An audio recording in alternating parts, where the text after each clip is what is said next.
Hey, Slaycation Squad. Welcome back to the channel where every tale is a spine-chilling journey into the unknown. I'm your host from the Abyss. And tonight, we're diving deep into the shadows of horror.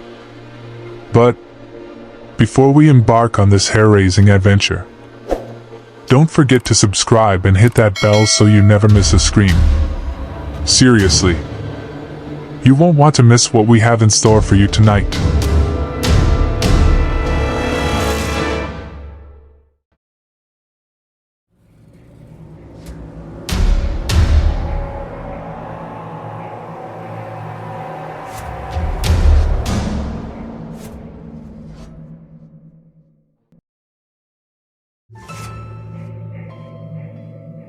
The moon hung low in the darkened sky, casting an eerie glow over the desolate orphanage.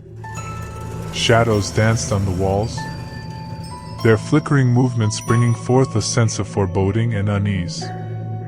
Dr. Casares stood at the window, his eyes weary but determined. He knew that tonight would be their final battle against Jacinto and the malevolent spirit that haunted the orphanage. The children huddled together in the small chapel, their faces etched with a mixture of fear and determination. Carlos, their young leader, stood tall in the front, his voice steady as he addressed his comrades. "We may be young, but we are not weak," he declared, his words echoing through the room. "We have faced despair and loss, but we have also discovered our own strength and resilience. Tonight, we must draw upon that strength, for none of us will survive unless we stand together." The children nodded, their eyes shining with a newfound determination. They knew that their lives and the secrets of the orphanage depended on their bravery and unity. Dr. Casares stepped forward, his voice soft yet filled with conviction.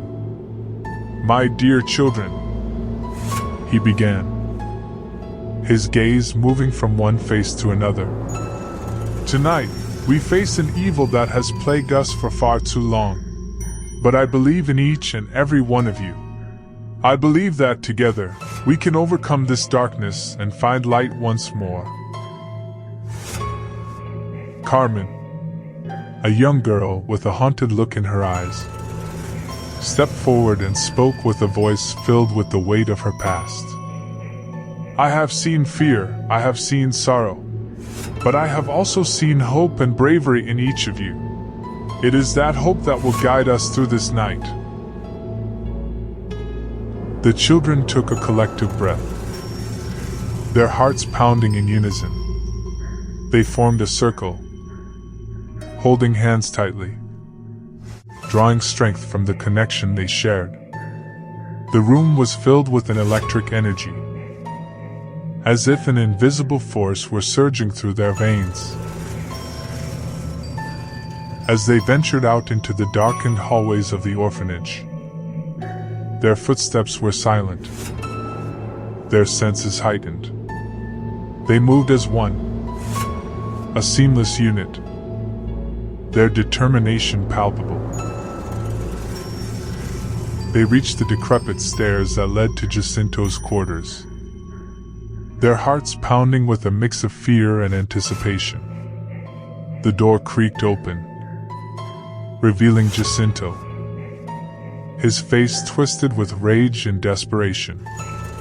In his hand, he clutched a rusted iron rod, ready to strike. But the children did not falter. Carlos stepped forward, his eyes meeting Jacinto's with an unwavering gaze. "Your greed has consumed you, Jacinto," he said, his voice filled with a steely resolve. "But we will not let you destroy everything we hold dear." With that, the battle began. The children fought with a fierceness that surprised even themselves. Their small frames propelled by an inner fire that refused to be extinguished. They dodged each swing of Jacinto's rod. Their movements fluid and precise. Carlos, his voice hoarse but determined, directed his comrades, their actions coordinated and fearless. The air crackled with energy as the battle raged on. The sound of steel against steel. Cries of pain and shouts of defiance blending together in a symphony of bravery and resilience. The children fought with a unity that could not be broken, their spirits bolstered by their shared bond. Within the depths of the orphanage, Santi's ghost stirred, feeling the undying strength of the children's determination. A flicker of doubt crossed its ethereal face, its tendrils of malevolence weakening in the face of their unwavering courage. And then, with one final strike, Jacinto was defeated. The iron rod fell from his hands as he collapsed to the ground, defeated by the collective force of the children's bravery. Gasping for breath, the children gathered around Dr.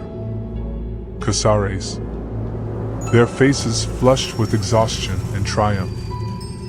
The battle had been won, but the scars would remain, etched into their memories forever. As they stood together, their eyes filled with a newfound sense of hope. Dr.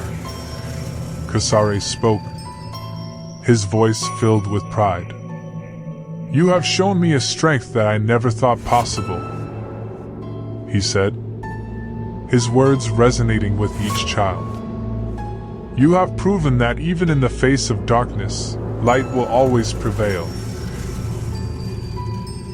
The children nodded, their hearts filled with a sense of triumph and unity. And as they walked away from that room, forever changed but not defeated, they knew that their bond would carry them forward, guiding them through the darkest of nights.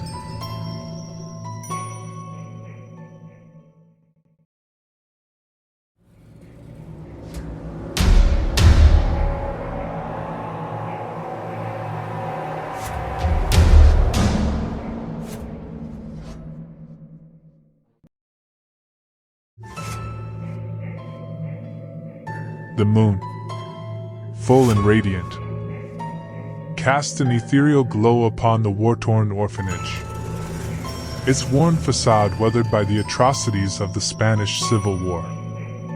Inside, the children huddled together, their faces pale but resolute. Dr. Casares, with his weary eyes and steadfast determination, stood before them, a beacon of hope amidst the darkness that had plagued their lives. The battle was over, but the scars of their struggle were etched deep within their souls. Jacinto, the embodiment of greed and malevolence, lay defeated at their feet, his once formidable presence reduced to nothing more than a shattered shell of his former self. The children, bruised and battered, stood tall, their hearts unfaltering. As the dust settled, a collective sigh of relief echoed through the orphanage, mingling with the faint whispers of the wind. Dr. Casares, his voice steady yet heavy with emotion, addressed the weary children. "We have triumphed over evil, my dear ones," he said. "But our journey does not end here." He turned his gaze to Carmen, her eyes shimmering with a mix of fear and determination. She had embraced her role as the catalyst for their battle against Jacinto, her untapped power emerging to protect the orphanage and its secrets. Dr. Casares extended a hand toward her, and she clutched it tightly, finding solace in the bond they had formed. With a nod of encouragement, Dr. Casares led the children out into the night, their footsteps tentative yet filled with purpose. The once barren landscape now seemed alive with potential, a testament to their resilience and the indomitable spirit that had carried them through the darkest of times. Together, they made their way through the debris-strewn paths, the ghosts of the past whispering around them. Each child, once haunted by their own fears, found strength in their unity, their footsteps echoing the rhythm of their shared resolve. They were not merely orphans, but warriors, guardians of the orphanage's secrets, and protectors of the innocence that had been stripped away by war. As they reached the outskirts of the property, the first light of dawn painted the sky a muted shade of pink, a harbinger of new beginnings. Dr. Casares and the children stood in awe of the gentle beauty that unfolded before them, a symbol of the hope that now radiated within their hearts. It was a bittersweet moment, for they knew that their time in the orphanage had come to an end. The world outside beckoned, offering them a chance to rebuild their lives and forge new paths. But they would forever carry with them the memories of their shared battles and the bonds that had been forged amidst the chaos. With tears glistening in his eyes, Dr. Casares turned to the children, his voice filled with equal parts sorrow and gratitude. "You have shown me the true meaning of bravery," he whispered, his voice carrying the weight of unspoken stories. "Never forget who you are, my brave warriors. Carry this strength within you, and let it guide you as you face the unknown." As the morning sun bathed them in its gentle warmth, the children nodded, a silent acknowledgement of the profound words that had been spoken. They had emerged from the depths of darkness, their spirits forever imprinted with the indomitable resilience of the human spirit. And so, hand in hand, they embarked on their next chapter, leaving behind the isolation of the orphanage, but carrying its legacy within their hearts. The winds of change whispered of a brighter future, one where they would not be defined by their past, but rather by the courage and unity that had bound them together.